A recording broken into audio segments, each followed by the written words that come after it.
اللہ تبارک و تعالیٰ کی حمد و ثنا کے بعد حضور پر نور شافی یوم النشور،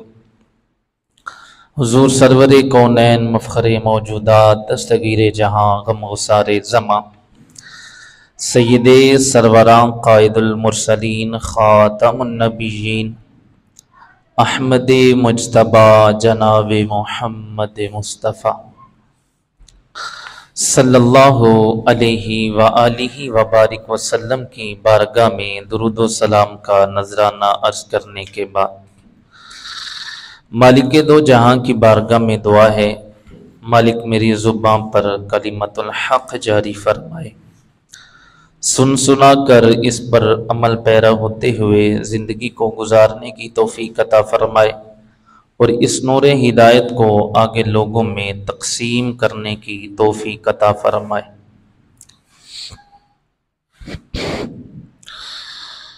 آج کا ہمارا موضوع ہے تعلیمات قرآن اور ہماری اس سے روگردانی، یعنی قرآن پاک کی تعلیمات کیا ہیں اور اس کے برعکس ہماری جو سوچ ہے، ہمارا عمل ہے، وہ کیا ہے۔ بحمد اللہ تعالی، اللہ تبارک و تعالیٰ کی دی ہوئی توفیق سے یہ میں نے خود لکھا ہے آرٹیکل، مطلب اس کو ایک کتاب کی شکل دی ہوئی ہے، تو مواد وغیرہ میں نے اکٹھا کیا ہوا ہے، اس کے اوپر سے ہی آج انشاءاللہ بیان ہوگا۔ اب یہ ہے قرآن مجید ایک بے عیب کتاب ہے جس کے اندر کسی قسم کا کوئی بھی شک موجود نہیں ہے، کیونکہ مالک دو جہاں نے جب یہ کتاب عطا فرمائی شروع میں ہی یہ ارشاد فرما دیا ذالک الکتاب لا ریب فی، کہ یہ وہ کتاب ہے کہ جس کے اندر کسی قسم کا کوئی شک موجود نہیں ہے، اس کا ایک ایک لفظ، ایک ایک حرف، اس میں کسی قسم کا کوئی بھی شک موجود نہیں ہے۔ اب یہ دیکھیے دور حاضر میں کبھی ہمیں ملتا ہے کہ سویڈن میں معاذ اللہ قرآن مجید کو جلایا گیا، کبھی کسی اور ملک میں یہ ہمیں ملتا ہے کہ قرآن پاک کو جلایا گیا۔ اب ایک طرف تو بات یہ ہے کہ کفار قرآن مجید کو نظر آتش کرتے ہیں، معاذ اللہ جلاتے ہیں، وہ جلاتے ہیں، وہ تو ہیں ہی کافر، ان کو قرآن پاک کی شان، مرتبہ اور مقام کا علم نہیں ہے، وہ اس وجہ سے، اور وہ اس کو اپنی مقدس کتاب بھی نہیں سمجھتے، عام کتابوں کی طرح ایک کتاب سمجھتے ہیں، تو وہ اس کو نظر آتش کرتے ہوئے نظر آتے ہیں۔ دوسری بات، جب کفار مسلمانوں کے خلاف شروع سے لے کر آج تک کوششیں کرتے ہیں کہ کسی طریقے سے مسلمان اسلام سے پھر جائیں اور ہمارے ساتھ ہمارے دین میں شامل ہو جائیں، ان کی کوششیں جاری رہیں۔ جب یہ اپنی کوششوں میں کامیاب نہیں ہو پائے تو پھر یہ یوں کرتے ہیں کہ جو ہماری مقدس شخصیات ہوتی ہیں، جو مقدس کتب ہوتی ہیں، ان کے اوپر یہ اپنی نفرت انگیز تقریریں کرتے ہیں اور نفرت انگیز عمل کرتے ہیں۔ لیکن اس کے برعکس وہ شخص جو ہر وقت یہ نعرہ لگاتا ہوا نظر آتا ہے کہ قرآن مجید وہ کتاب ہے جس کے اندر کسی قسم کا کوئی شک نہیں، قرآن مجید ہمارے لیے نور ہے، قرآن پاک ہمارے لیے ہدایت ہے، قرآن مجید ہمارے لیے شفا ہے، قرآن پاک ہمیں زندگی کو گزارنے کا طریقہ فراہم کرتا ہے، قرآن پاک ہماری زندگی کا مکمل ایک نصاب ہے، قرآن پاک ہمیں دنیا اور آخرت میں سنورنے کا طریقہ بتاتا ہے، قرآن پاک رب تبارک و تعالیٰ سے کلام کرنے کا ذریعہ ہے۔ قرآن پاک میں ہمیں نبی علیہ السلام کی شانیں ملتی ہیں، جو رب تبارک و تعالیٰ نے ہمارے اوپر چیزیں فرض کی ہیں وہ پتہ چلتی ہیں، جن چیزوں سے رب تبارک و تعالیٰ نے منع کیا ہے وہ پتہ چلتا ہے، جو چیزیں ہمارے لیے حلال ہیں ان کا پتہ چلتا ہے، جو چیزیں ہمارے لیے حرام ہیں ان کا پتہ چلتا ہے۔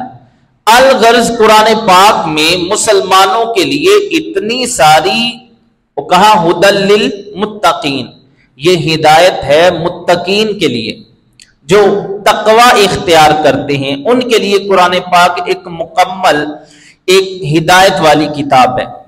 اب یہ ہے کہ جو بندہ یہ نعرہ لگاتا ہے لیکن اس کے باوجود وہ قرآن پاک کے ساتھ اس طرح ستیلا پن اپناتا ہے، اس کے اوپر ہماری گفتگو ہے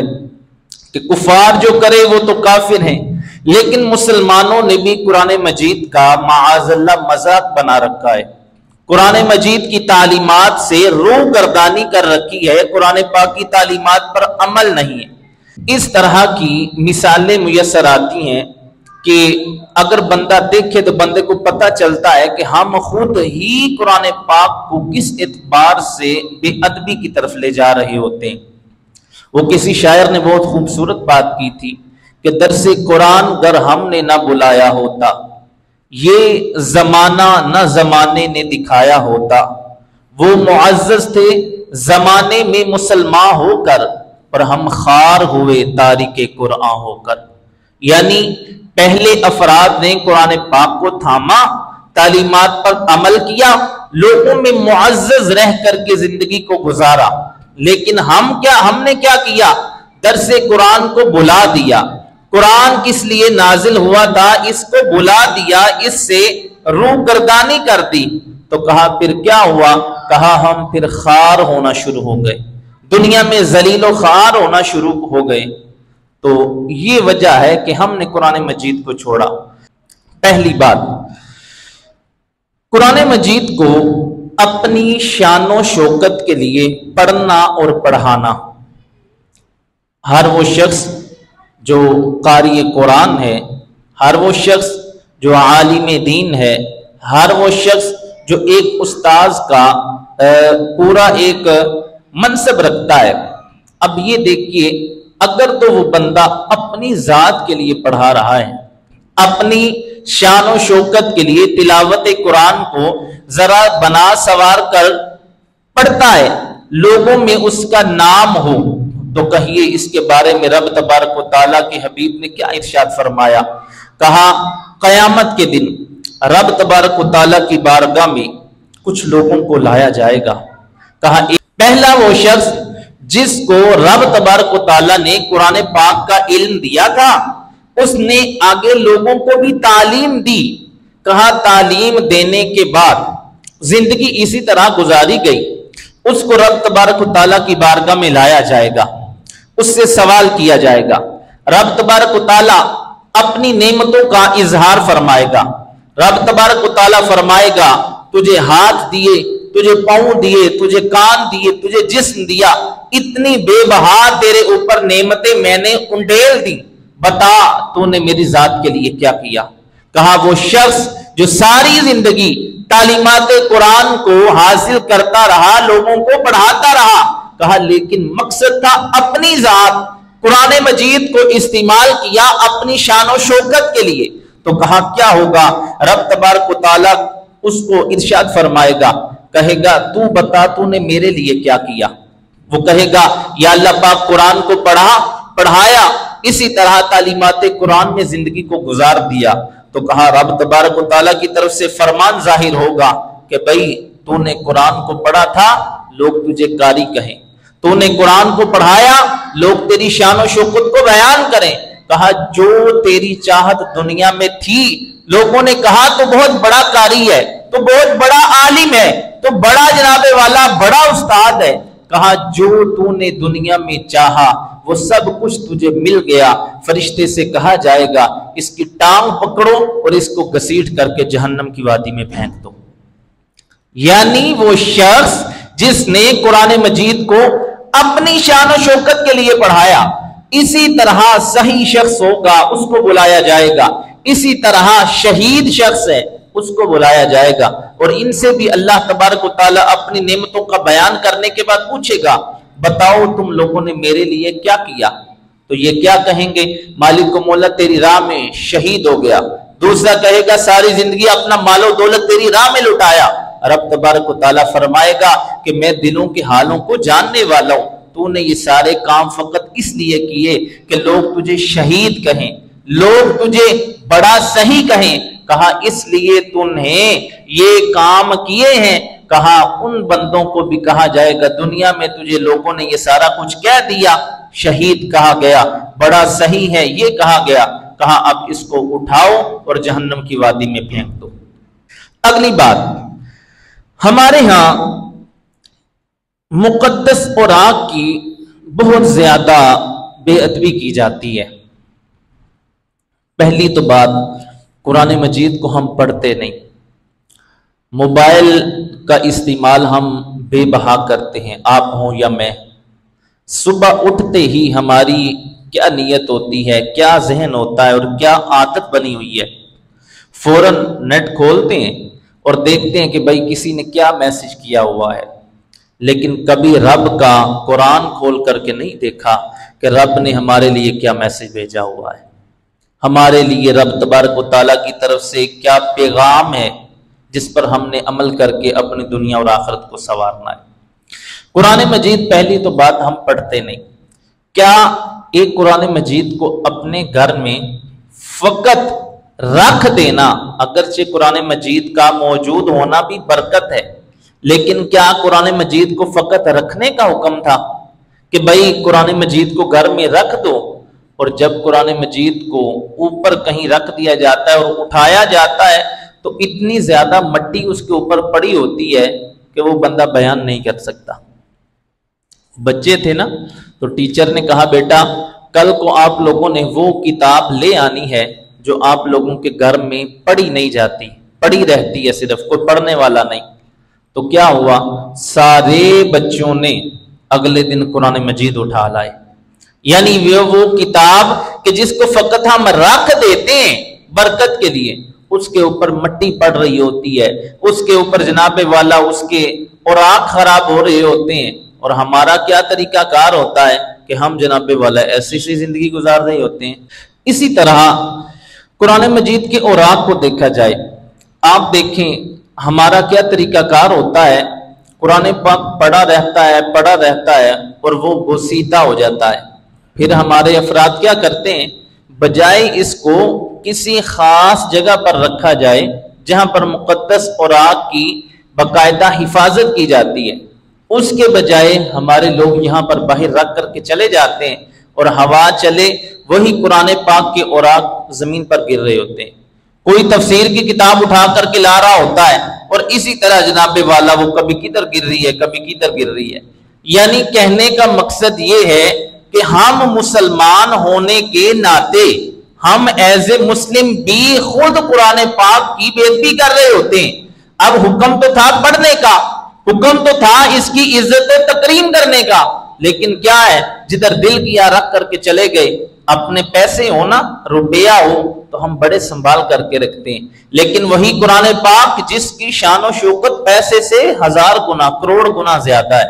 اور ہے ہی زیادہ، اس کا کوئی انکار بھی نہیں کر سکتا، لیکن کیا ہوتا ہے جناب والا جدھر دل کیا قرآن پاک کو رکھ کر کے چلے گئے، وہ سیدھا اوراق کو رکھ کر کے چلے گئے، اور کیا ہے کوئی نہیں، اپنے مولوی صاحب کا کام ہے اٹھاتے رہے گئے۔ اور بھائی ہر بندے کی یہ ذمہ داری ہے، اگر قرآن پاک کو پہلے تو پڑھے، روز اپنی ایک روٹین بنائے، اگر نہیں پڑھتے تو جو بوسیدہ اوراق ہو چکے ہیں ان کو ایسے ہی نہ پھینکیں، ان کو باقاعدہ طور پر کسی حفاظت والی جگہ پر رکھیں تاکہ ان کی بے ادبی نہ ہو۔ لیکن ہمارے ہاں کیا ہے، ہم خود ہی اس طرح کے کام کر کے قرآن مجید کی بے ادبی کر رہے ہوتے ہیں۔ اگلی بات یہ ہے کہ ان اوراق کو رکھنے کا طریقہ کار کیا ہے، اور کس طرح سے ان قرآن پاک کے اوراق کی حفاظت کا سلسلہ ہو سکتا ہے۔ فقہا علماء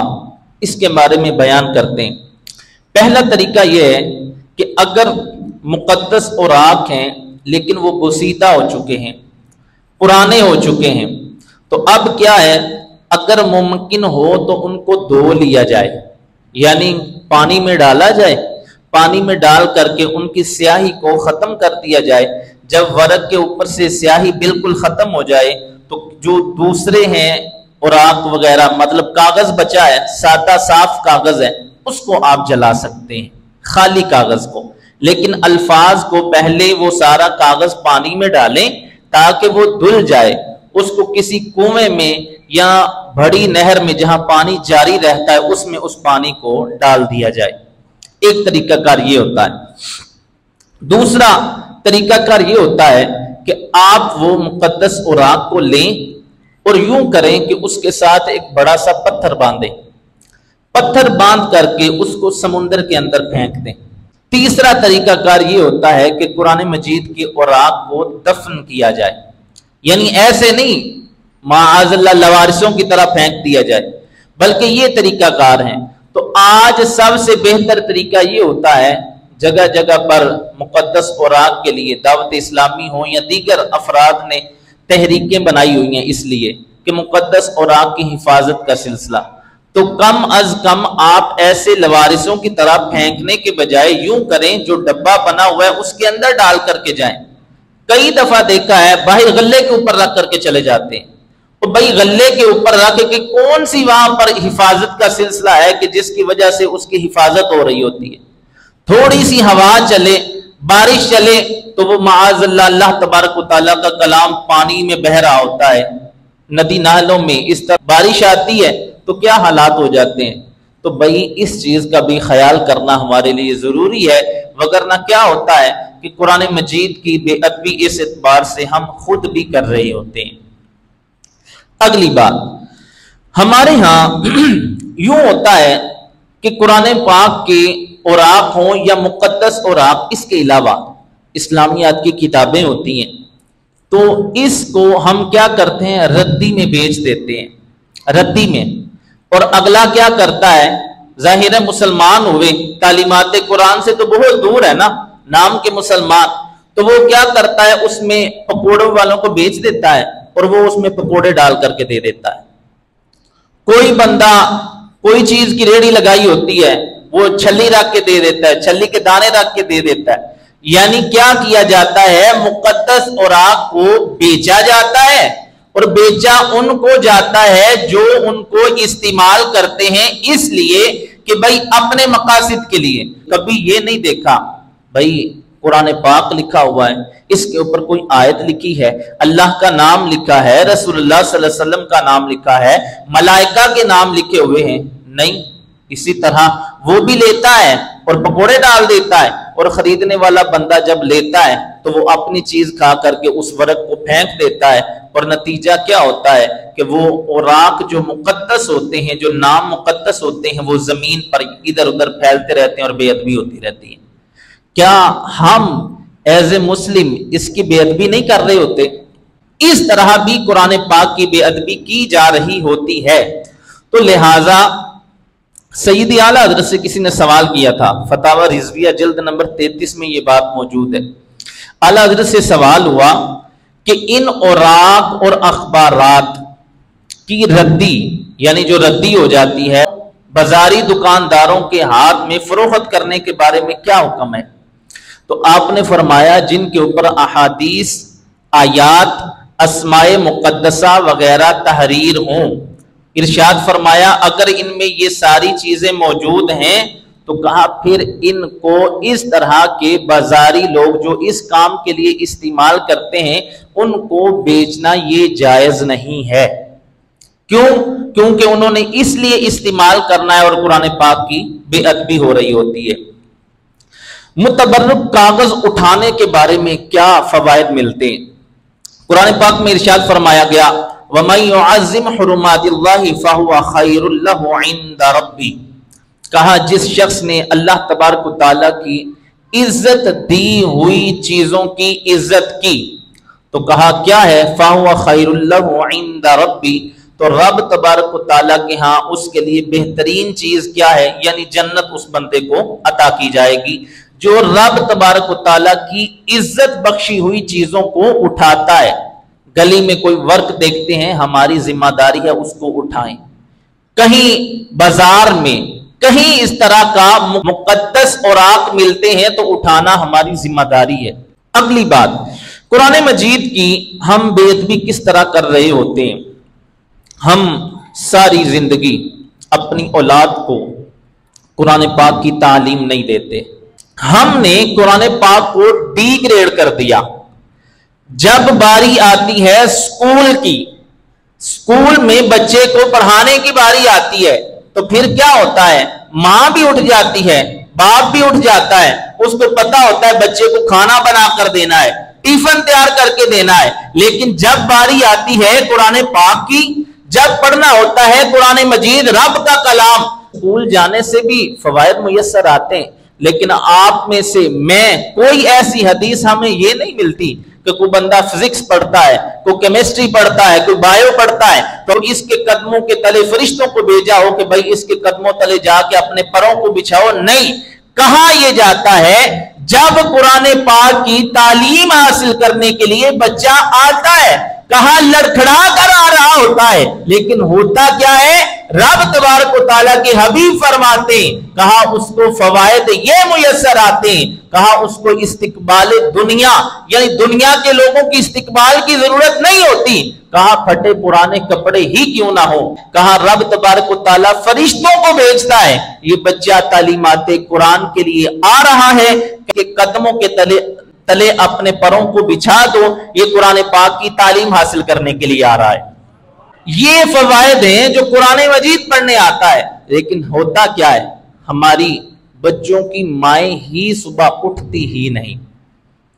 آپ دیکھیے ہماری مائیں جو خاص طور پر پرانی مائیں گنی جاتی ہیں، ان کی عادت ہوتی تھی صبح اٹھنا، نماز پڑھنی، قرآن پاک پڑھنا، بچوں کو پڑھانا، تعلیمات قرآن دینا اور تھپڑ مار کے بھیجنا کہ بیٹا قرآن پڑھنے جانا ہے۔ لیکن آج کا کیا نظام ہوتا ہے؟ بچہ مدرسے نہیں جاتا، کوئی نہیں بیٹا سو جا، جب سکول کی باری آتی ہے وہی ماں کا رویہ بدل جاتا ہے، محبت کا سلسلہ بدل جاتا ہے، سکول کی چھٹی نہیں برداشت ہوتی، لیکن مسجد میں قرآن نہیں آتا نہ آئے، اور استغفر اللہ پوری زندگی گزار دیتے ہیں قرآن مجید پڑھنا نہیں آتا، شرم بھی نہیں آتی اس کے اوپر۔ بڑی بات یہ کیا مسلمان اس اعتبار سے قرآن مجید کی بے ادبی کرتا ہوا نظر نہیں آتا؟ کیا اس اعتبار سے قرآن پاک کی بے ادبی نہیں گنی جاتی کہ وہ قرآن جو تجھے دیا گیا دنیا آخرت کو سنوارنے کے لیے، جو قرآن پڑھنا تیرے اوپر فرض ہے، سیکھنا تیرے اوپر فرض ہے، جس کو صحیح پڑھنا تیرے لیے ضروری ہے؟ اور بھائی چھوٹی سی بات ہے، چھوٹی ایک تو ہوتا ہے قرآن پڑھنا، اب درجے بے شمار ہیں، ہمارا تو حال ہی کوئی نہیں نا، پہلے قرآن نہیں پڑھتے، اگر پڑھتے ہیں تو پھر جناب والا صحیح نہیں پڑھتے، اگر چلو روانگی کے ساتھ بھی پڑھ لیتے ہیں صحیح تو پھر تلفظ نہیں آتے۔ بے شمار اس طرح کی مثالیں اور اس طرح کی غلطیاں بندے کو کفر تک لے جاتی ہیں، کفر تک۔ کیا ہم قرآن پاک کی بے ادبی نہیں کرتے اس اعتبار سے؟ اپنے ذات کے لیے قرآن مجید کا استعمال۔ اب آگے فرمایا، حضرت انس بن مالک فرماتے ہیں کہا بہت سارے قاری ایسے بھی ہوتے ہیں کہ جن کے اوپر قرآن مجید لعنت کرتا ہوا نظر آتا ہے۔ کہا وہ کون سے افراد ہیں؟ کہا وہ قرآن پاک پڑھنے والے جو قرآن پاک کو درست نہیں پڑھتے۔ ہمارے ہاں یہ سمجھا جاتا ہے رمضان آتا ہے نا، قرآن پاک مکمل کرنا ہے، چاہے 50 کروڑ غلطی آئے اس کے اندر۔ یہ نہیں ہماری کوشش ہوتی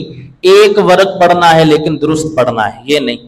ہم نے قرآن مجید مکمل کرنا ہے، بعد میں کیا کہنا، لو جی میں قرآن پاک مکمل کر لیا، ایک صفحہ سنو تو ایک صفحہ پڑھنا نہیں آتا۔ کیا یہ قرآن پاک کی بے ادبی نہیں ہوتی اس اعتبار سے؟ بھئی ایک ورق تجھے پڑھنا نہیں آتا اور نعرہ یہ لگا رہا ہے کہ میں نے قرآن پاک ایک مکمل کر دیا، مکمل قرآن مجید پڑھ دیا، تو کہا کچھ پڑھنے والوں پر قرآن پاک لعنت کرتا ہے، وہ بندے جو قرآن مجید کو غلط پڑھتے ہوئے۔ اگلی بات، وہ بات کر رہا تھا کہ ساری زندگی بچوں کو تعلیمات قرآن نہیں دینا،